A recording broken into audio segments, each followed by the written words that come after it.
ko a unguwa ɗaya ake kai ka dawo daga tafiya ko ka dawo daga kasuwa, yaronka na wasa da wani yaro wanda yake maraya suna wasan kasa, yana ganin ka taho da wata bakan leda,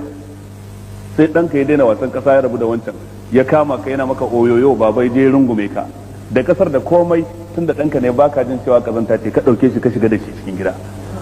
ya ga ledar ya karɓi ledar ya rike a hannunka in ya kai karfi, wancan kuma yana zaune a haka ya zaune na jiran rabbana har rana ta faɗi bai ga uban da ya zo ya masa wannan ba, tsammanin ka wannan baya ya masa kulli a zuci. Haka ta faru sau ɗaya, haka ta faru sau biyu, haka ta faru sau uku, kullum aka yi sai yana samun kunci da takura a cikin zuciyarsa. Aka zo sallah ka zo ka ɗinkawa ƴaƴanka tufafi gaba ɗaya kai da su iri ɗaya, ranar idi aka fito kai da su da tufafi iri ɗaya, shi kuma ya fito ba tare da tufafin ba, in ma ya yi tufafin nashi shi kaɗai ne bai yi nufam shi da wani ba,